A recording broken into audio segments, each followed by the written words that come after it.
آمنوا سبیلا. صدق الله العظیم.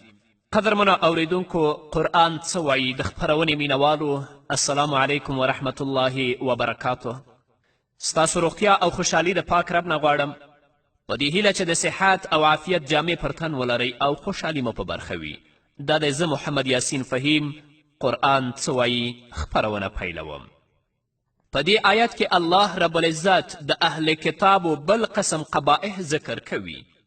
نو الله وایي: الم تر الی الذین اوتوا نصیبا من الکتاب.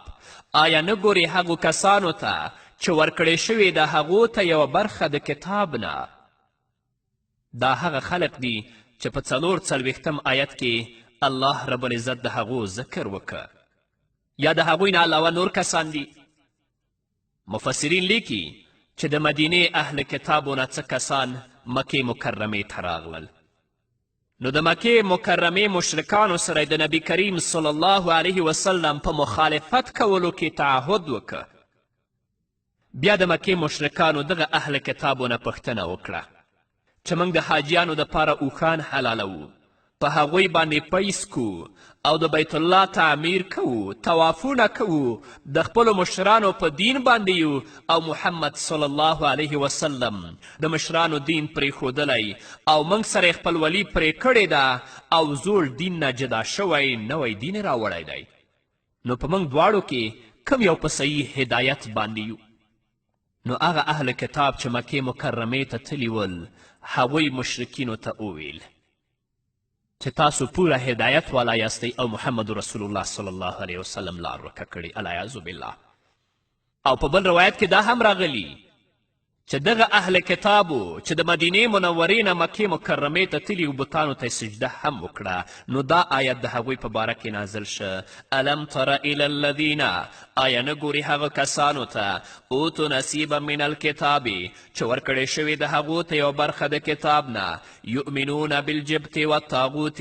دوی یقین کوي په منتر باندې او په هر معبود سوا د الله نه. ویقولون للذین، او وایي په باره د کافرانو کې هؤلاء چې دوی، دا هؤلاء چې ده دا اشاره د مشرکانو د مکې ته، اهدا من الذین آمنوا سبیلا، ښه رسېدونکي دي د مؤمنانو په نسبت حقې لارې ته، یعنی دوی د مؤمنانو نه ډېر غوره دي.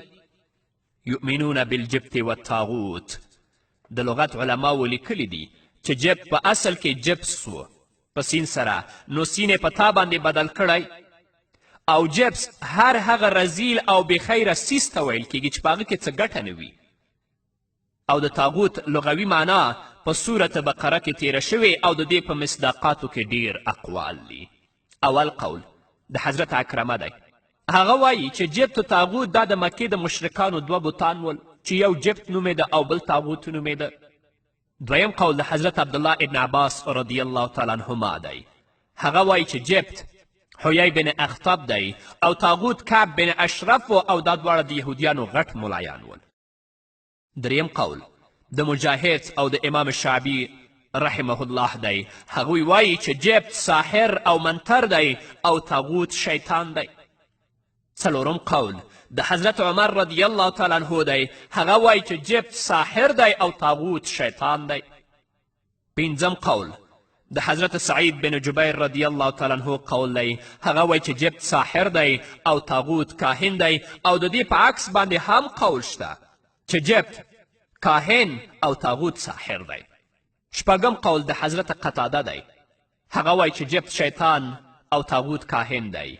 اوم قول د امام مالک رحمه الله قول دی. هغه وایي چې جبت بوتان دی او تاغوت هر معبود من دون الله دی، او دا قول امام قرطبي په خپل تفسیر احکام القرآن کې غوره کړی دی. اتم قول د علامه آلوسی قول دی چې په روح المعانی کې ذکر کړی. هغه دا دی چې جبت بوتان دی او تاغوت د هغوی منجوران دی، چې د هغوی نه به دې خلکو تعبیر کوو په دروغو سره د دې دپاره چې خلک ګمراه کړي. نن ورځ هم په زیارتونو کې ځینې منجوران ناست دي چې خلک شرک او بدبختي او خرافاتو ته هڅوي. نهم قول علامه قرطبي او ابو حیان په بحر محیط کې ویلي دي چې په حدیث د ابو داود کې راغلی دي چې طرق، طیره او عیافت جبت دی. طرق د مرغانو شړلو سره فال معلومول او عیافت د خط په ذریعه غیب معلومول دي. یعنی یو څوک چې د علم غیب دعوا کوي نو هغه جبت دی. نن ورځ هم په بازارونو کې ناست دي، ځینې کاغذونو کې لیکل کړي دي او هغو سره ځینې مرغان دي، په هغو باندې د خلکو فالونه معلوموي. دا ټول جبت و تاغوت دي. لسم قول، بعضی مفسرینو ویلی دي چې جبت بوتان دي او تاغوت شیطانان دي چې کله به د بوتانو د دوی سره خبرې کولې نو دوی به خیال کوه چې دې فلانی بوت زموږ سره خبرې وکړي. په دې ټولو اقوالو کې یو بل ته نزدېکت دی چې دوی یعنی جبت او تاغوت باندې عقیده ساتل او سجدې ورته کول دا ټول شرک او کفر دي. نو دا ښکاره دلیل دی چې یهودیانو دغه وخت د امیانو مشرکانو په شان شرک کولو. او د حدیث نه دا هم ثابته ده چې دوی هلته کله لاړل د هغو بتانو ته سجدې وکړي. اولئک الذین لعنهم الله ومن یلعن الله فلن تجد له نصیرا. دا تخویف دی او نتیجه ده د دغه قبیح صفتونو، ځکه چې اولئکه په دغه صفتونو باندې دلالت کوي او په دوی باندې عام لعنت الله رب العزت په صورت احزاب کې بیا ذکر کوي. الله وایي اولئک الذین، دغه کسان دي لعنهم الله چې لعنت کړی په دوی باندې الله تعالی، ومن یلعن الله او هغه څوک چې لعنت وکړي الله تعالی په هغه، فلن تجد له نصیرا نو چیرې به ونمومې هغه لره مددګار. په دې جمله کې ډېر تاکیدات دي، من د عموم دپاره دی او کلمه د لن تجده او نصیرا دا نکری ذکر کړي دي. دا ټول تاکیدات دي او په دې کې اشاره ده چې دوی مشرکان د مکې په دغه قول سره رضا کوي، لیکن هغوی د دوی سره هیڅ امداد نشي کولی. دوی خو دا خبره ورته کوي چې تاسو غوره یاستئ، د رسول الله صلی الله علیه وسلم نه تاسې بهتره یاستئ. په دې خبرو باندې غواړي چې مشرکان د مکې رضا کړي، اما دا مشرکان د مکې به دوی سره هیڅ امداد و نشي کړی او د الله رب العزت عذاب نه به اخلاص هم نه کړي. ام لهم نصیب من الملک فاذا لا یؤتون الناس نقیرا.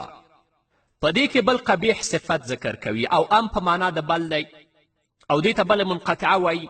په دې کې انتقال دی د یو کلام نه بل کلام ته او استفهام انکاري دی.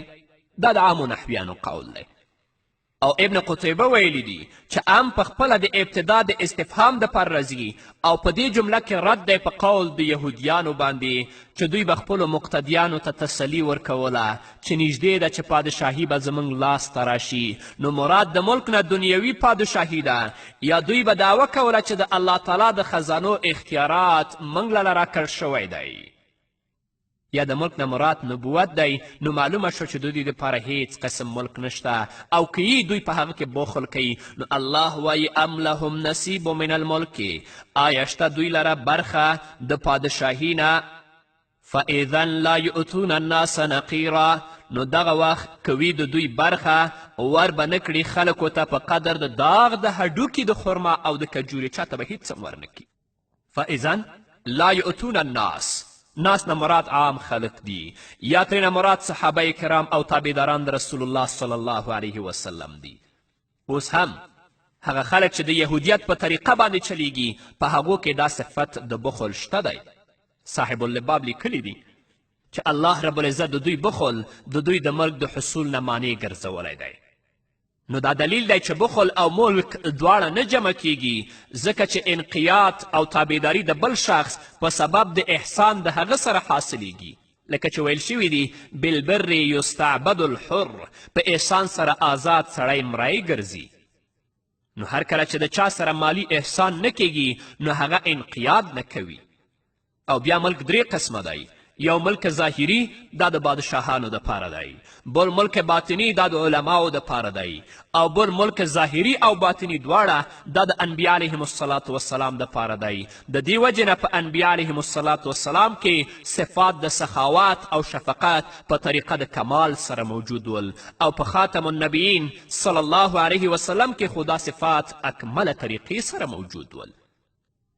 نو دوی سره څه ملک نشته او کوي نو دوی بخل کوي، صفت د بخل په دوی کې پروت دی، د دې نه چاته په اندازه د هغه داغ د خرما هم چاته نه ورکوي.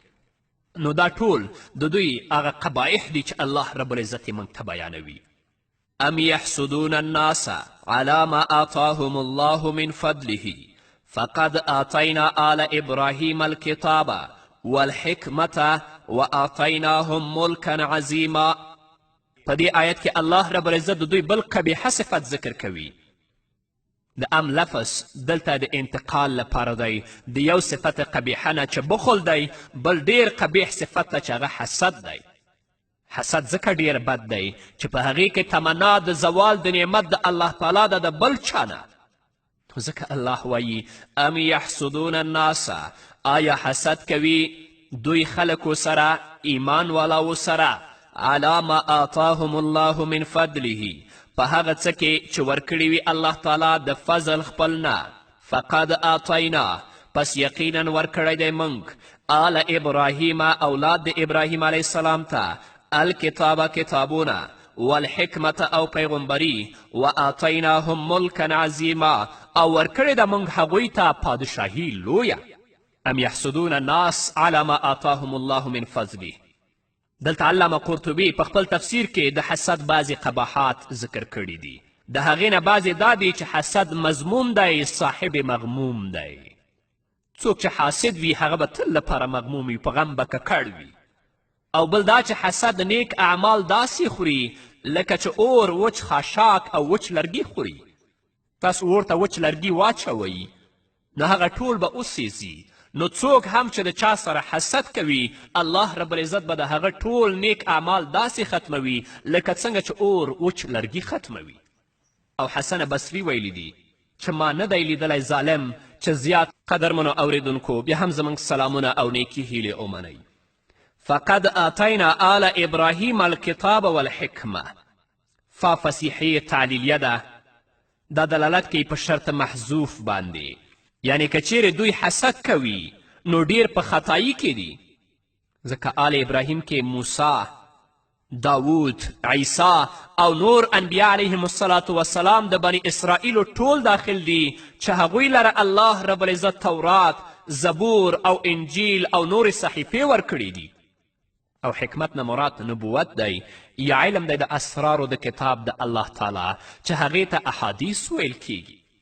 و آتیناهم ملکا عظیما، اشاره د ملک د یوسف علیه الصلاة والسلام او ملک د داود علیه الصلاة والسلام او ملک د سلیمان علیه الصلاة والسلام ته.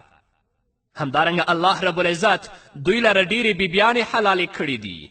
حاصل دا دی چې تاسو د آخري نبي او د هغه د صحابه و کرامو سره ولې حسد کوئ؟ دا قسم فضیلتونه خو ستاسو مشرانو ته هم ورکړي شوي دي، یا دا چې دا نعمتونه ستاسو په نزد د حسد کولو اسباب دي نو بیا خو د خپلو مشرانو پیغمبرانو سره هم حسد وکړئ. تاسو پیغمبر علیه الصلاة والسلام سره دې لپاره حسد کوئ چې الله رب العزت دې ته کتاب ورکړی، دې لپاره حسد کوئ چې الله رب العزت دا آخري پیغمبر ګرځولی. نو دا فضیلتونه خو الله رب العزت ستاسو مشرانو ته هم ورکړی و، نو تاسو ولې د هغو سره حسد نه کوئ؟ دا ټول دلالت کوي په جهالت او په ناپوهي د یهودیانو او د اهل کتابو باندې. فمنهم من آمن به ومنهم من صد عنه وکفا بجهنم سعیرا. په دې آیت کې الله رب العزت د دوی د مشرانو د احوالو ذکر کوي په طریقه د الزام سره په کشرانو باندې. یعنی که په دغو نعمتونو باندې حسد کول ښه کار وایي نو ستاسو بعضو مشرانو په هغه مخکینیو انبیاو باندې ولې ایمان راوړی؟ فمنهم من آمن به، نو بعضې د دوی نه هغه څوک دي چې ایمان یې راوړی. ومنهم من صد عنه، او بعضې هغه دي چې مخ یې ګرځولی. وکفا بجهنم سعیرا، او پوره د جهنم اور بل کړی شوی. په دې آیت کې آخري نبی کریم صلی الله علیه وسلم ته تسلي ورکول مقصد دی چې د آل ابراهیم د نعمتونو په باره کې خلک دوه ډلې شوي دي، لیکن هغوی د ابراهیم علیه الصلاة والسلام شان ته نقصان نه دی رسولی. نو همدارنګه ای نبی صلی الله علیه وسلم ستا په باره کې دا خلک دوه ډلې شوي دي، خو تا ته هیڅ نقصان نشي درکولی، بلکه څوک چې مخالفت کوي د هغو دپاره په جهنم سره تخویف ذکر کوي. نو وایي ومنهم من صد عنه، صد لازمي راځي یعنی مخ ګرځول، متعدي هم راځي لکه منع کول نورو خلکو را د ایمان نه. دلته د مخکې آمنه په مقابل کې اوله معنا معنا غوره ده یعنی لازمي وکفا بجهنم سعیرا سعیر په اصل کې لمبې کولو سوځولو او اور بلولو ته ویل کیږي دلته په معنا د مفعول سره دی یعنی جهنم مسعر یا په معنای مصدری سره دی په حذف د مضاف سره یعنی کفا بسعیر جهنم او سعیر تمیز دی او لفظ د کفا کې اشاره ده که چیرې د دې خلکو نه د دنیا بعضې عذاب واړولی شي نو اور د جهنم ورلره کافي عذاب دی په دنیا کې به خلاص شي خو بیا د جهنم اور د دوی لپاره کافي عذاب دی ان الذین کفروا بآیاتنا سوف نسلیهم نارا كلما نضجت جلودهم بدلناهم جلودا غيرها ليذوقوا العذاب ان الله كان عزيزا حكيما دا تخویف اخروی دی وروسته د زجر او د قبایحو ذکر کولو د یهودیانو نه ان الذین کفروا بآیاتنا یقینا هغه کسان چې کفر کړی په آیتونو زموږ سوف نسلیهم نارا زر دی چې داخل به کړو هغوی اور ته صاحب اللباب ویلی چې په لفظ د آیات کې هر هغه څیز داخل دی چې هغه دلالت کوي په ذات صفاتو افعالو او اسماو د الله تعالی ملائک کتابونه نازل شوي رسولان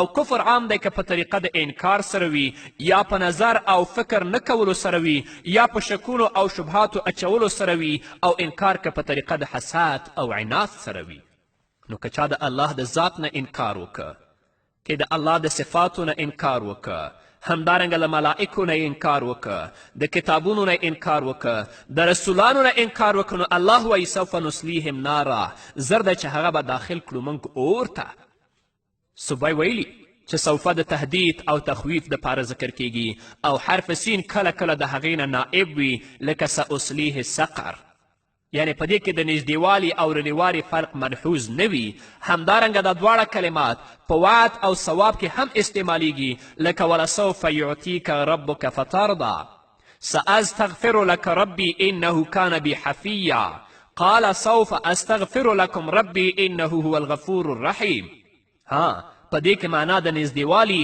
او لرېوالي اراده کیدی شي په هر ځای کې په مناسب وجې سره نسلیهم صلا او اصلا کې د دخول سره سره معنا د سوځولو او ریتولو هم ماخوذ وي کلما نضجت جلودهم کله چې سکوري شي څرمنې د دوی یعنی د دوی څرمنې وسوځي بدلناهم بدلې به کړو دوی لره جلودا غیرها څرمنې نورې لیذوقوا العذاب دپاره د دې چې وڅکي دوی عذاب ان الله کان عزیزا حکیما یقینا الله تعالی زورور دی او حکمتونو والا دی کلما نضجت جلودهم علامه آلوسی په خپل تفسیر روح المانی کې لیکلي دي چې معنا دا ده چې د هرې سوځېدلې څرمنې په ځای به بله څرمنه ورکړو لیکن دا به په صورت کې د هغې نه بدله وي خو اصل ماده به یوه وي ځکه چې لفظ د تبدیل او تغییر یو څیز کې ذکر شي نو په هغې کې دلالت وي په تبدیل صفتي باندې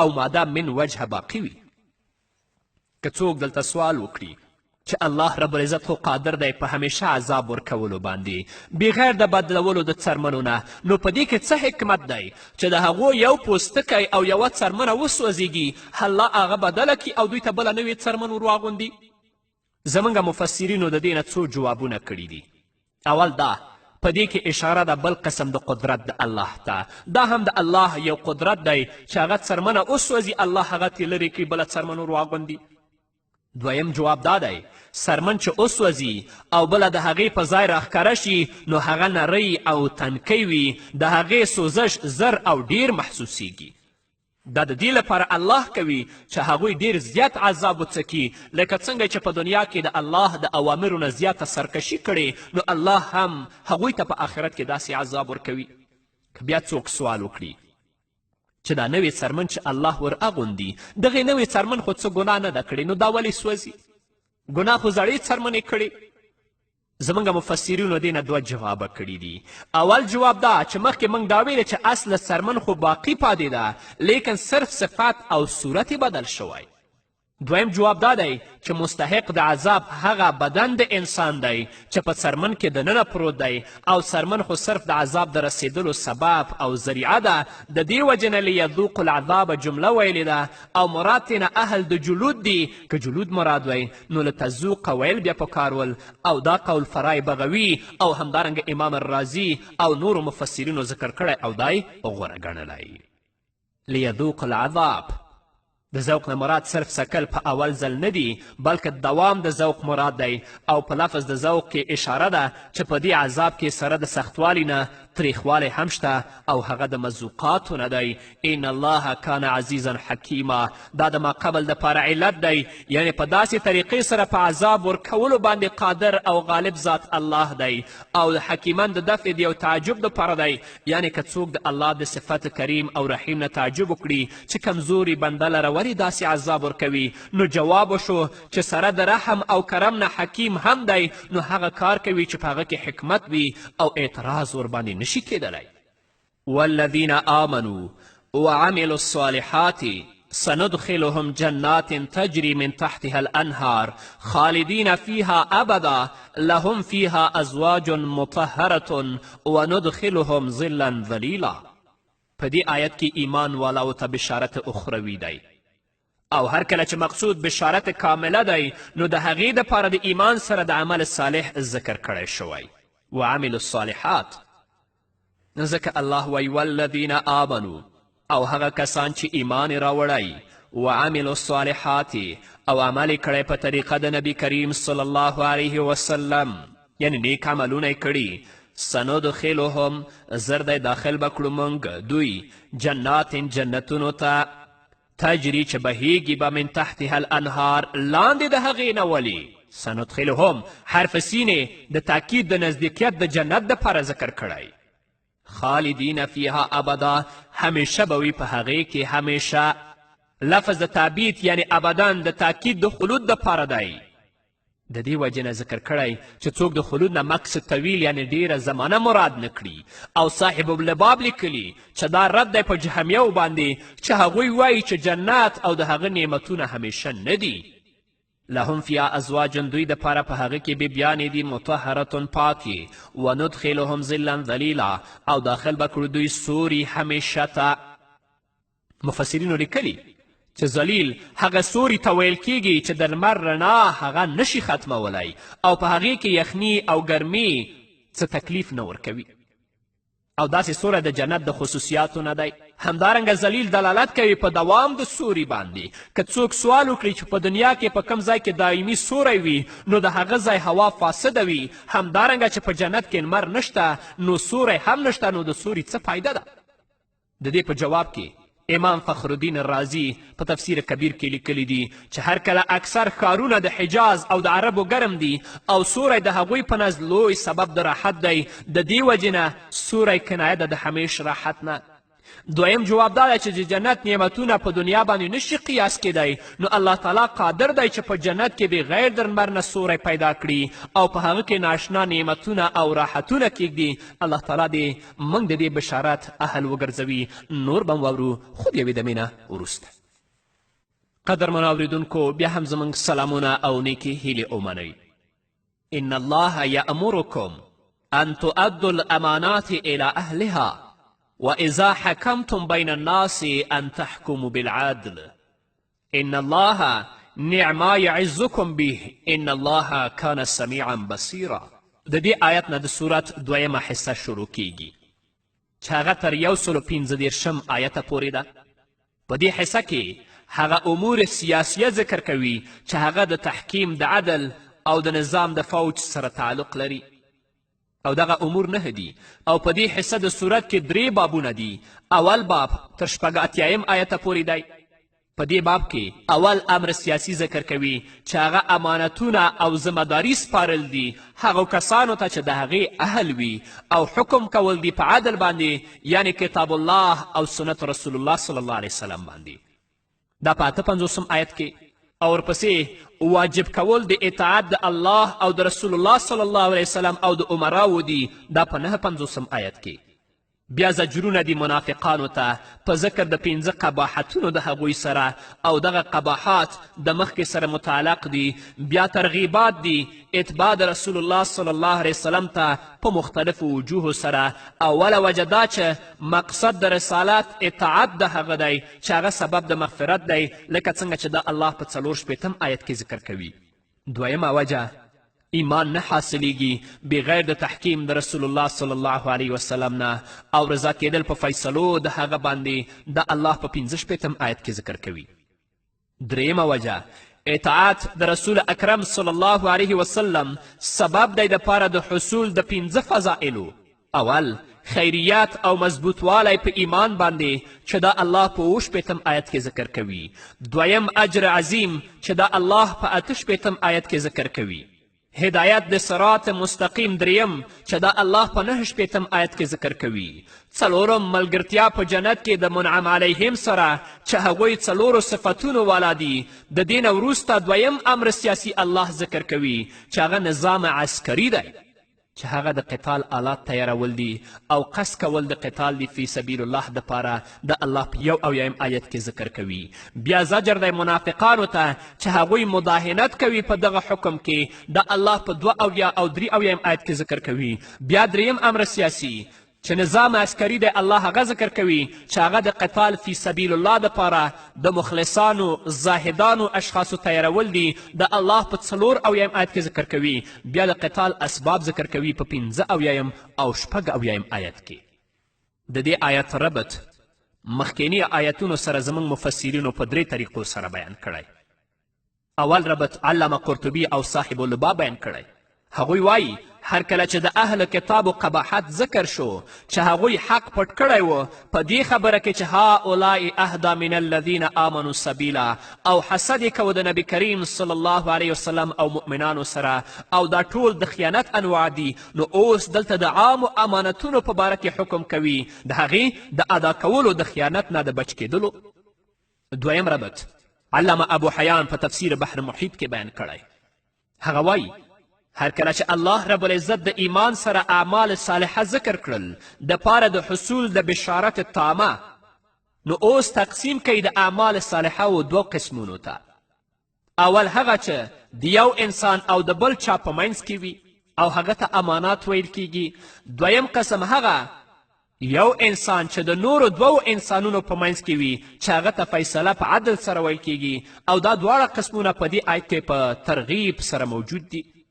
دریم ربط علامه مهائمي ویلی دي چې هر کله د دخول جنت نه بعضې اسباب ادا د امانتونو او اقامت د عدل دی، نو اوس د هغې ذکر کوي.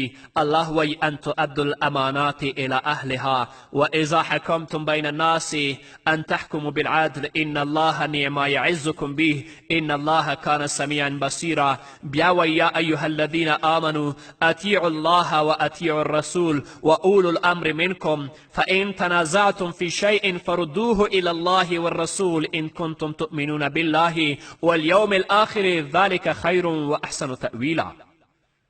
نو ځکه الله وایي ان الله یأمرکم، یقینا الله رب العزت حکم کوي تاسو ته ان تؤدوا الامانات الى اهلها چې ادا کوئ حقونه حقدارو د هغو ته. په دې جمله کې ډیر تاکیدات دي. اوله کلمه د ان، دویم تصریح په نوم د الله تعالی سره، دریم لفظ د امر ذکر کول. د دې خطاب دپاره اگر که مفسرینو خاص سبب ذکر کړی چې دا د عثمان بن طلحه بن ابي طلحه په باره کې نازل شوی. کله رسول الله صلی الله علیه وسلم مکې مکرمه فتح کړه نو نبی کریم صلی الله علیه وسلم د هغه نه د کعبې کلیانې وغوښتلې. رسول الله صلی الله علیه وسلم د کعبې دروازه پرانستله. بیا نبی کریم صلی الله علیه وسلم دا کلیانې هغه ته واپس ورکړي او تر اوسه پورې دا کلیانې د هغوی په اولاده کې دي.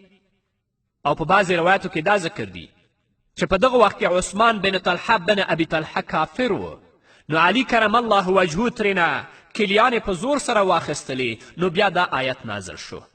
نو دا آیت چې کله نازل شو چې امانت اهل د هغه ته وسپارئ دا کلیانې بیرته ورکړي. چې کله یې کلیانې بیرته ورکړې هغه ایمان راوړ.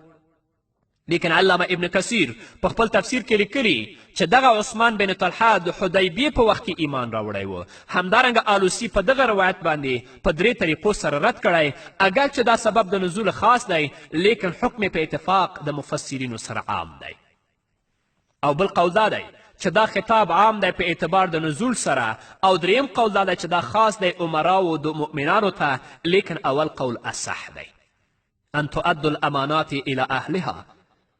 علامه آلوسی په روح المانی کې لیکلی دي چې امانات جمع د امانت ده، مصدر مبني للمفعول دی، عام دی ټولو هغو حقوقو ته چې متعلق دي په ذمه د انسانانو باندې، که هغه حقوق الله وي او که حقوق العباد وي، فعلي وي که قولي وي او که اعتقادي وي. او علامه ابن کثیر لیکلی په خپل تفسیر کې چې دا شامل دی هغو ټولو امانتونو ته چې واجب دي په انسان باندې، که هغه حقوق الله وي لکه مونځ، زکات، روژه، کفالات او نذرونه، یا حقوق العباد وي په یو بل باندې لکه امانتونه یا غیره. او صاحب اللباب په تعمیم د اماناتو کې ذکر کړي دي چې امانت د ژبې دا دی چې د دروغو، غیبت، شکنځلو، چغلخوري او د کفر و بدعات او فحش کلامي نه ځان وساتي. د امانت د ژبې دی. او د سترګو امانت دا دی چې حرامو ته به نظر نه کوي او همدارنګه حرام به نه ګوري. د غوږونو امانت دا دی چې ملاهي او مناهي، فحش خبرې، موسیقي او غیره او دروغو ته به غوږ نږدي. همدغه شان د ټولو اندامونو امانتونه دي او په طول او پیمانه کې به نقصان نه کوي. عدل د عمراو په خپل رعیت کې او عدل د علماو په عوامو کې چې هغوی ته به هدایت کوي د صحیح اعتقاداتو او اعمالو د خیر او د تعصباتو او باطلو نه به بچ ساتي. او د ښځې امانت دا دی چې حفاظت به کوي د خپل فرج او د مال د خاوند او عدت تیرېدلو کې به رښتیا وایي. او علامه آلوسی په روح المانی کې بیا لیکلی دي چې امانت په ذمه د عمراو کې دا دی چې د رعیت حفاظت به کوي او دین او شریعت به ورته ښایي او همدارنګه عهدې به حقدارو د هغوی ته ورکوي. اما نن ورځ دا خبرې کله هم نشته. عهده او څوکۍ هغه څوک ترلاسه کولی شي چې هغه رشوت ورکړي. واذا حکمتم بین الناس ان تحکموا بالعدل. او کله چې فیصله کوئ په منځ د خلکو کې نو فیصله کوئ په انصاف سره. واو د عطف دپاره دی او اذا چې دی صرف د ظرف دپاره دی، متعلق دی په وروسته ان تحکمو پورې. او د ابو حیان په نس دا متعلق دی په پټ فعله پورې چې هغه هم ان تحکمو دی. بالعدل، عدل په لغت کې برابروالي ته ویل کیږي لکه په صورت انعام کې چې الله ذکر کړي دي. بیا په عرف کې عدل مقابل د جور او ظلم ته ویل کیږي، یعنی حق ورکول حقدار ته او مظلوم د ظلم نه خلاصول. او عدل وسط دی په منځ د افراط او تفرید کې، او دې دواړو طرفونو ته جور ویل کیږي. چې کله عدل وسط شه په افراط او تفرید کې نو افراط او تفرید دواړو ته جور ویل کیږي. او تعیین د دې عدل بغیر د قانون شرعي نه نشي معلومیدلی. نو عدل عبارت دی د کتاب الله او سنت رسول الله صلی الله علیه وسلم نه. او علامه قرطبي لیکلی دي چې عالم او حاکم په دې کې داخل دي چې هر کله فتوا کوي نو جدایي به کوي د حلال او حرام، د فرض او مستحب، د صحیح او فاسد. دا ټول امانات او عدل دي. که دا ونه کړي نو هغوی به الله څخه بیا مسئول وي. ان الله نعما یعزکم به. یقینا الله تعالی ډیر ښه واز درکوي تاسو ته د دې. ان الله کان سمیعا بصیرا. یقینا الله تعالی اوریدونکی او لیدونکی دی. ان الله نعما یعزکم به دا د ما قبل دپاره علت دی، پاره د اغراء او تیزی ورکولو دپاره په منلو د تیر شوي امر د الله تعالی کې. نعما په اصل کې نعمه ما دی، نو میم په میم کې مدغم کړی شوی او دا فعل په مدح پورې خاص دی. وعظ تذکیر د نصیحت دی سره د زجر او تخویف نه. ان الله کان سمیعا بصیرا دا صفات حقیقتا د الله تعالی دپاره ثابت دي بغیر د تمثیل او د تشبیه نه د مخلوق سره او بغیر د تعویل او د تحریف نه. علامه قرطبي لیکلي که الله تعالی نه دا صفات نفي شي نو د دې نقیضونه به ضرور الله تعالی لره ثابت شي چې هغه لوندواړی او کونواړی دی او الله تعالی خو د هر قسم نقائصو او عیبونو نه پاک دی. یا ایها الذین آمنوا اطیعوا الله و اطیعوا الرسول و اولو الامر منکم فان تنازعتم فی شیء فردوه الى الله والرسول ان کنتم تؤمنون بالله واليوم الآخر ذلك خیر واحسن تأویلا. د دې آیت ربط مخکینیو آیتونو سره زموږ مفسرینو داسې بیان کړی، هر کله چې الله رب العزت والیانو او عمراو ته امر وکړه په عدل کولو سره، نو اوس رعیت ته حکم ورکوي چې د هغوی اطاعت کوئ. الله رب العزت هغوی ته ویلی دي چې تاسو به عدل کوئ، تاسو به په انصاف سره فیصلې کوئ. نو په دې آیت کې الله رب العزت رعیت ته حکم ورکوي چې د هغوی اطاعت وکړئ. نو ځکه الله وایي یا ایها الذین آمنو، ای هغه کسانو چې تاسو ایمان راوړئ، اطیعوا الله، حکم منئ د الله تعالی، و اطیعوا الرسول، او حکم منئ د رسول الله، یعنې د دوی تابعداري وکړئ. و اولو الامر منکم، او د حاکمانو ستاسو نه، کوم چې ستاسو حاکمان دي یا علما دي او فقها دي، که هغوی هم کومه د دین خبره تاسو ته کوي، نو په تاسو باندې د هغو اطاعت او د هغو منل لازم دي. په دې هکله به تفصیل واورو، خو هغه د یوې دمې نه وروسته. قدرمنو اورېدونکو، بیا هم زموږ سلامونه او نیکې هیلې ومنئ. یا ایها الذین آمنوا اطیعوا الله، په دې ندا کې تاکید دی چې راتلونکی حکم د ایمان تقاضا ده. اطاعت په نزد د اهل سنت باندې موافقت د امر ته ویل کیږي، او دا امر د ایجاب دپاره دی په دلیل د وروسته جملې سره چې ان کنتم تؤمنون بالله. الله وایي که څوک دلته سوال وکړي چې اطاعت د رسول الله صلی الله علیه وسلم خو اطاعت د الله تعالی دی په دلیل د دې آیت سره چې الله وایي ومن یطع الرسول فقد اطاع الله، نو د عطف الله ولې ذکر کړی چې اطیعوا الله و اطیعوا الرسول؟ عطف خو تقاضا د مغایرت کوي. د دې جواب امام الرازی په تفسیر کبیر کې ذکر کړی. هغه وایي چې فایده په دې عطف کې بیان د دوو دلالتونو او دلیلونو دی، یعنی کتاب الله دلالت کوي په امر د الله تعالی باندې، او امر د رسول الله صلی الله علیه وسلم ترېنه لازما معلومیږي، او سنت د رسول الله دلالت کوي په امر د رسول الله باندې، او امر د الله تعالی ترېنه التزاما معلومیږي. نو دا جمله صراحتا دلالت کوي چې متابعت د کتاب الله او سنت دواړه واجب دي. نو اطیع الله کې مراد وحی جلی او وحی مطلوع ده، او اطیع الرسول کې مراد وحی خفی او غیر مطلوع ده، او دواړه په شریعت کې مستقل دلیلونه دي، او د دې وجې نه اطیعو مقرر ذکر کړی دی.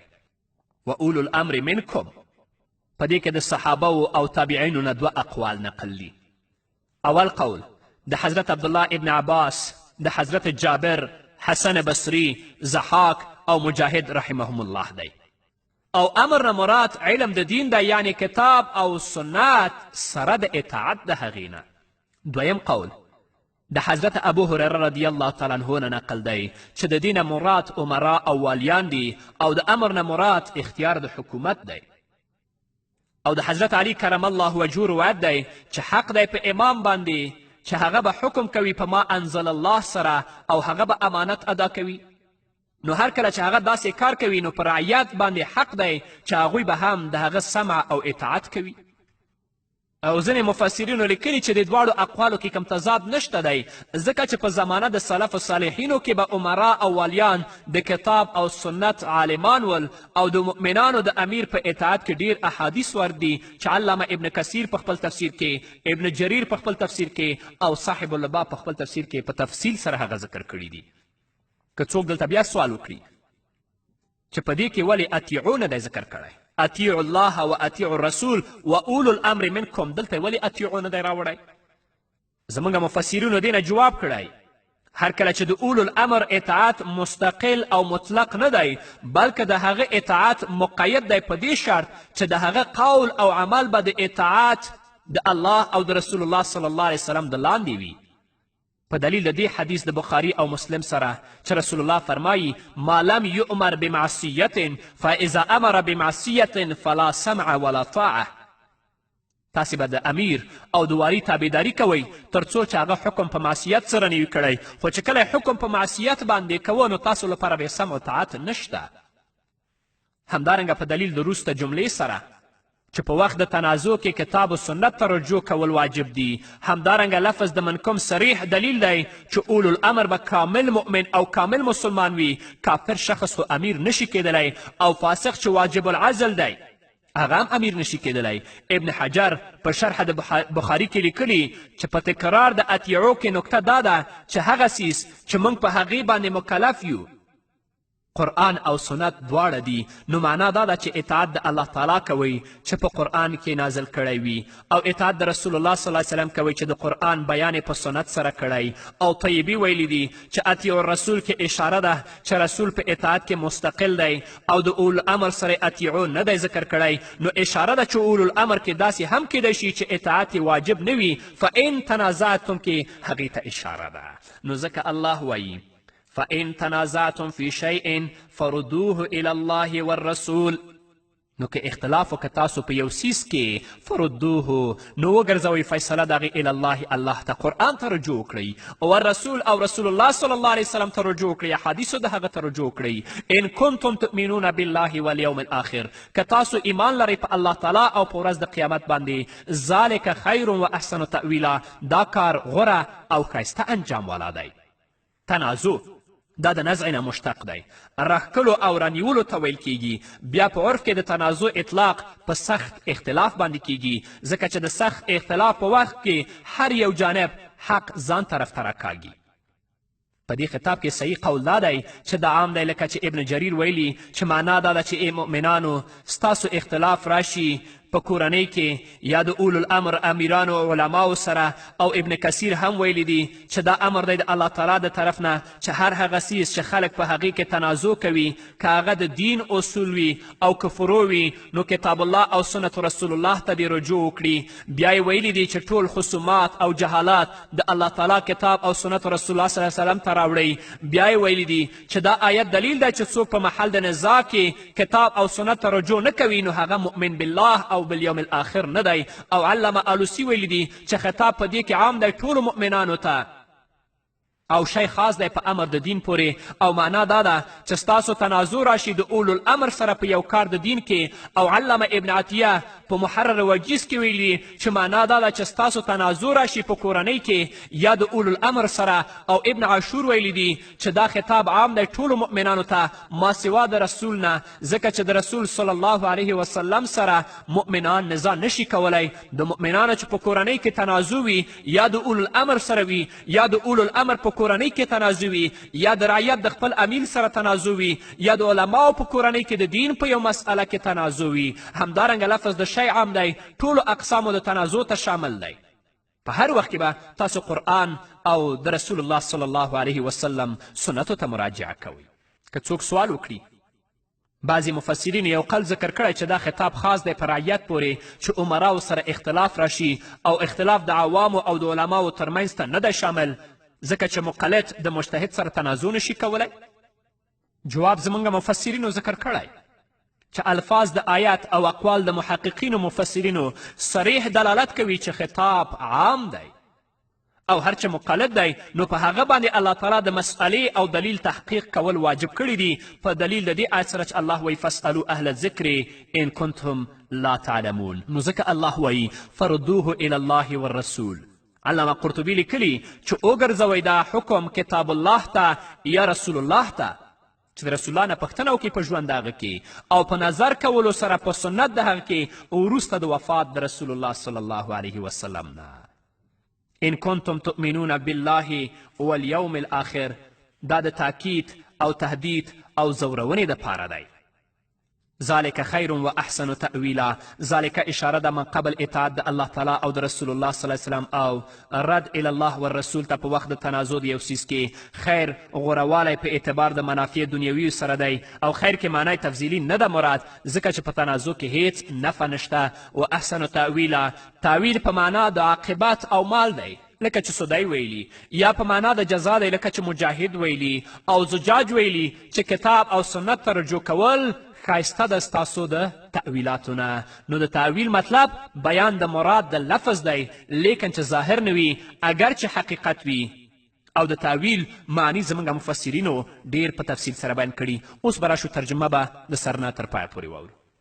الم تر الى الذین اوتوا نصیبا من الکتاب آیا نه ګورې هغو کسانو ته چې ورکړې شوې هغو ته یو برخه د کتاب نه یؤمنون بالجبت والطاغوت دوی یقین کوي په منترو او په هر معبود سوا د الله تعالی نه ویقولون للذین کفروا او وایي په باره د کافرانو کې هؤلاء اهدا من الذین آمنوا سبیلا چې دوی ښه رسېدونکي دي د مؤمنانو په نسبت حقې لارې ته اولئک الذین لعنهم الله دغه کسان دي چې لعنت کړی په دوی باندې الله تعالی ومن یلعن الله فلن تجد له نصیرا او هغه څوک چې لعنت وکړي الله تعالی په هغه نو چیرې به ونه مومې هغه لره مددګار ام لهم نصیب من الملک آیا شته دوی لره برخه د پادشاهي نه فاذا لا یؤتون الناس نقیرا نو دغه وخت کوي د دوی برخه ور به نه کړي خلکو ته په قدر د داغ د هډوکي د خرما ام یحسدون الناس آیا حسد کوي دوی خلکو سره ایمان والاو سره علی ما